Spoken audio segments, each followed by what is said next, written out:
Welcome back guys. क्या हाल है आप सबके? उम्मीद है कि आप सब खैरियत से होंगे और सर्दी को एंजॉय कर रहे होंगे।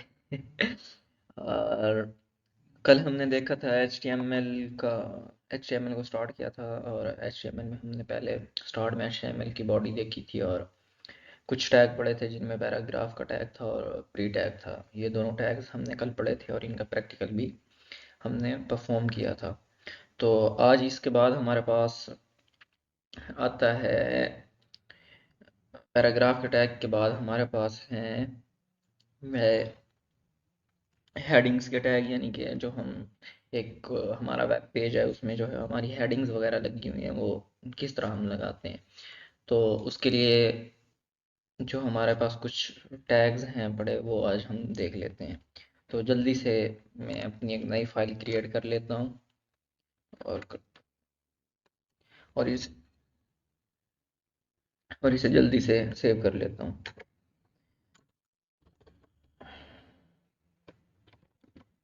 सेकंड क्लास टी और उसके बाद ये होगी मेरी सेव। तो उसके बाद जल्दी से बॉयलर प्लेट लगा के HTML की मैं स्टार्ट कर लेता हूँ इसे। और ये इस साइड पे। तो उसके बाद आज हमारे पास हैं हेडिंग्स के टैग। तो हमारे पास जो हेडिंग्स के टैग हैं वो हमारे पास जो पहला पहला यानी कि टैग आता है वो है हमारे पास H1 का टैग। तो हमारे पास टोटल यानी कि जो है ना वो 6 टैग्स हैं H1 से लेके H6 तक। तो ये भी बिल्कुल वैसे मार्कअप्स में लिखते हैं। ये HTML जो पूरी लैंग्वेज है इसमें जो भी हम टैग्स वगैरह जो कुछ भी यूज़ कर रहे होते हैं वो मार्कअप्स में ही यूज़ करते हैं। तो सबसे पहले मैं लगा लेता हूँ H1 को। और ये दूसरा खुद ब खुद ही लग गया तो इसमें मैं लिख देता हूँ हेलो। उसके बाद एंटर प्रेस कर देता हूँ मैं। और पहले चलो इसे सेव करके रन कर लेता हूँ मैं। और ये मैंने सेलेक्ट कर लिया अपना ब्राउज़र। और इसके बाद ये अभी रन हो रहा है तो ये हो जाए फिर देखते हैं।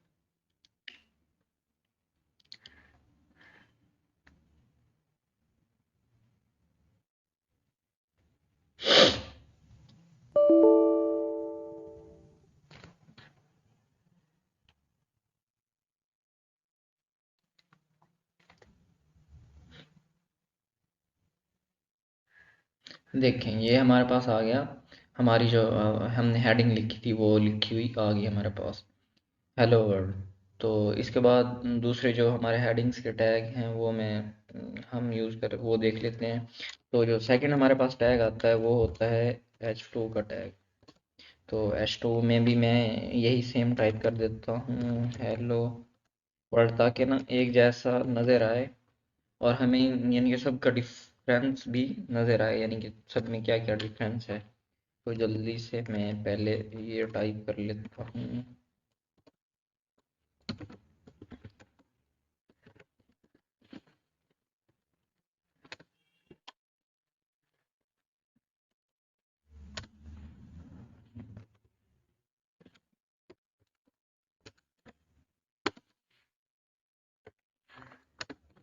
के बाद हमारे पास है H5 और ये भी हो गया। और लास्ट में हमारे पास है H6।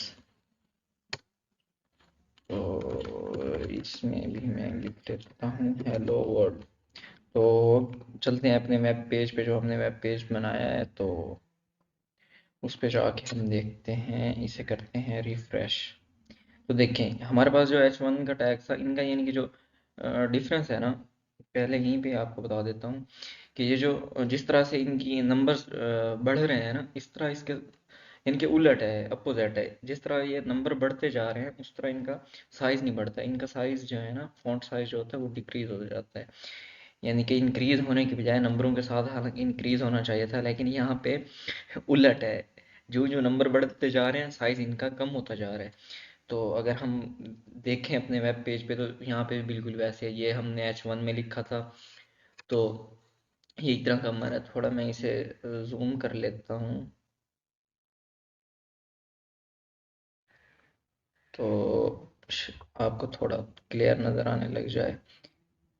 ये कुछ ज़्यादा ही हो गया। तो ये जो हमारे पास था पहले, यानी कि ये H1 में हमने लिखा है, ये हमारे पास कितना यानी कि बोल्ड आ रहा है, बड़ा आ रहा है, हेलो वर्ल्ड। और उसके बाद ये हमने H2 में लिखा, देखें जैसे जैसे हम इनका साइज यानी कि टैग्स, इनका नंबर्स इंक्रीज कर देगा टैग्स के, H2 H2 H3 H4 H6 तक गया। अब H6 तक जाके ये कितना बिल्कुल छोटा आ गया है। तो जैसे मैंने आपको बताया कि ये उलट है, जैसे जैसे उनका वो साइज डिक्रीज हो, साइज उनके नंबर्स बढ़ते हैं, इनका साइज डिक्रीज होता है।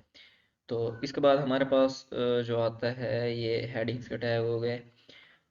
इसमें चलो हम कोई पैराग्राफ वगैरह भी ऐड कर लेते हैं। मैं इसे कर देता हूँ रिमूव यहाँ से पैराग्राफ, जैसे चलो ये मैं यहाँ से कर देता हूँ, इसे भी रिमूव, हेडिंग के टैग लगा लूँ तो कंप्यूटर मैं लिख लेता हूँ, मैं लिख लेता हूँ क्रिएटिव, मैं लिख लेता हूँ क्रिएटिव कंप्यूटर नॉलेज कैन। तो ये मैं हेडिंग लगा लेता हूँ और उसके बाद एक पैराग्राफ ऐड कर लेता हूँ। जैसा कि चलो पिछले पैराग्राफ की भी कुछ प्रैक्टिस हो जाएगी, फिर से दोबारा से देख लेंगे आप। तो मैंने ये पैराग्राफ का टैग देख यूज़ कर दिया है, पी टैग। तो इसमें भी कुछ ऐसे टेक्स्ट ऐड कर देता हूँ जैसे कल ऐड किया था। तो अब इसमें ना हेडिंग लगा के और ये पैराग्राफ ऐड कर दिया है। तो चलते हैं अपने वेब पेज की तरफ, तो देखें यानी कि हमारा क्या रिजल्ट आया है। तो वेब पेज पे देखें, ये इसे रिफ्रेश कर लेता हूँ मैं। तो ये बिल्कुल ऊपर बिल्कुल मैंने हेडिंग लगाई कि वो हेडिंग आ गई, और उसके बाद जो मैंने पैराग्राफ ऐड किया था वो आ गया। तो इसके बाद हमारे पास जो नेक्स्ट टैग है वो हमारे पास है बी आर टैग। तो बी आर टैग जो है वो होता है ब्रेक लाइन, यानी कि एक लाइन चल रही है जैसे सीक्वेंस के साथ, तो उसे ब्रेक करने के लिए जो हम टैग यूज़ करते हैं। यानी कि प्री में यानी कि पैराग्राफ जो टैग है वो मैंने पिछली वीडियो में भी बताया था कि ये बिल्कुल एक सीक्वेंस के साथ चलता है। यानी कि अगर चाहे हम यहाँ पे इंटर यानी कि न्यू लाइन स्टार्ट कर दें या कुछ भी कर दें, तो ये बिल्कुल यानी कि ये चीज़ें वो नहीं मानता, वो बिल्कुल एक सीधी लाइन लिखेगा और उसके बाद जहाँ पे लाइन एंड हो रही होगी उसके बाद नई लाइन स्टार्ट करेगा। यानी कि हम यहाँ पे अगर स्पेसेस वगैरह देते रहें या जो कुछ भी करते रहें तो ये उसे नहीं टह यानी कि उसको फॉलो नहीं करता। तो उसके बाद जो हमारे पास आता है, तो इसका आखिर सोल्यूशन क्या है? सोल्यूशन भी तो होना चाहिए भाई, हमने कोई पैराग्राफ लिखा है तो हम कहीं पे चाह रहे हैं कि यहाँ पे न्यू लाइन आ जाए। तो इसके लिए हमारे पास जो टैग होता है वो है बी आर टैग। तो मैं यहीं पे लगा लेता हूँ जहाँ पे कर्सर हमारा है, तो ये बी आर टैग हो गया और ये मैंने क्लोज कर दिया। तो उसके बाद किसी और जगह पे भी लगा लेता हूँ, ये मैंने यहाँ पे एक और लगा लिया बी आर, यानी कि ये यूज़ होता है बी आर यानी कि ब्रेक लाइन, यानी कि लाइन को ब्रेक करने के लिए। तो मैं इसे कर लेता हूँ सेव और उसके बाद जाते हैं अपने वेब पेज पे।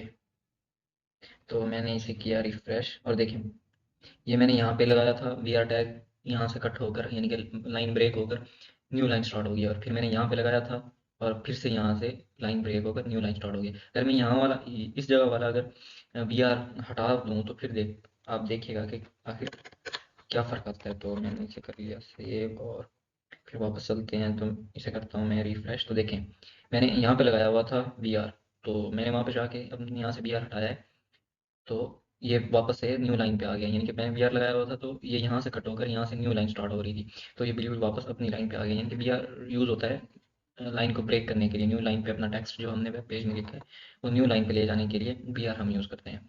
तो इसे मैं वैसे भी यूज़ कर देता हूँ।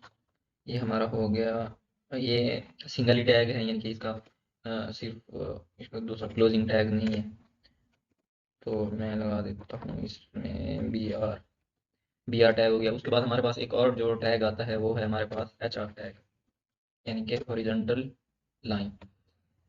अब आपने यानी कि डिफरेंट वेब पेजेस वगैरह में या वेबसाइट्स में देखा होगा तो कहीं कहीं पे हमारे पास एक हॉरिजॉन्टल लाइन आ रही होती है वेब पेज में।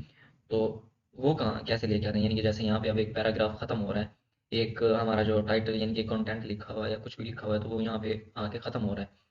तो खत्म होने के बाद हमने अक्सर देखा होगा कि यहाँ पे ना एक यूं ही खत्म होता है तो इधर एक लाइन लाइन लगी होती है, तो वो किस तरह लगाते हैं, उसके लिए हमारे पास जो है HR का टैग है। तो मैंने यहाँ पे वैसे ही लगा दिया है, तो वहाँ पे चलो जाके देख लेते हैं यानी कि हमारा ये HR का टैग लगा है कि नहीं। ये देखें, हमारे पास एक हॉरिजॉन्टल लाइन आ गई।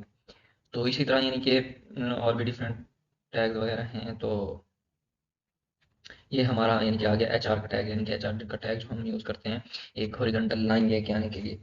तो लेसन है वो होता है यहीं पे, एंड आप सभी इसी की प्रैक्टिस वगैरह करें, हेडिंग्स के टैग वगैरह देखें, फिर से इन्हें बार बार प्रैक्टिस करें, और उसके बाद हॉरिजॉन्टल रूलर और हॉरिजॉन्टल लाइन और BR के टैग की भी प्रैक्टिस करें। और फिर मिलते हैं इंशाल्लाह अगली अपनी नेक्स्ट वीडियो में।